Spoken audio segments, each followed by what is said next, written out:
Hey everyone, Bill Lowen here, and today we're going to share some tips with you on how to catch bass around the mayfly hatch, or what some people call willow flies. You know, there's mayflies that get on the trees and the bushes around the water, and sometimes there's so many of them that the tree branches are actually sagging down, almost touching the water.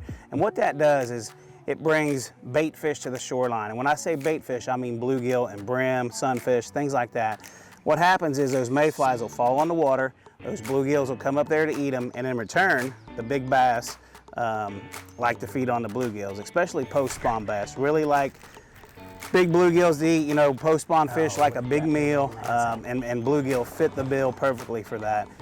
You know, it's no different than when bluegill are spawning. Those big bass are always hanging around them brim beds. So when them bluegills get done spawning and transfer over to feed on those mayflies, the big bass follow them. And I'm gonna show you a few baits that I feel fit the bill perfectly. One is always my tried and true swim jig. You want to use some type of bluegill colored swim jig that's going to just match the hatch. It's going to match a bluegill. This is my signature series swim jig from Lure Parts Online with a Strike King swimming caffeine shed on it. As you can see, it's just a perfect bluegill imitator because that's what's up there feeding on the mayflies, and that's what the bass are eating. So that's going to fit the bill perfectly.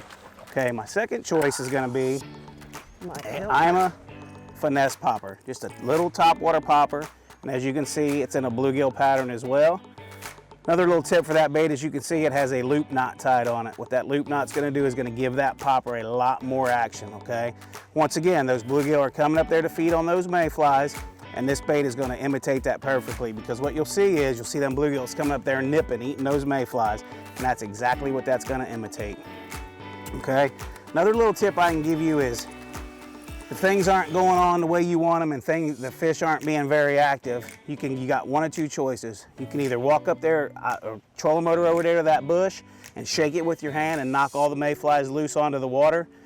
Go somewhere else and come back a little bit longer. That'll stir up them bluegills feeding, and a lot of times those bass will follow up there after you leave. Okay, another option that you can do, what I like to do is take a frog. Really doesn't matter what kind of frog you use.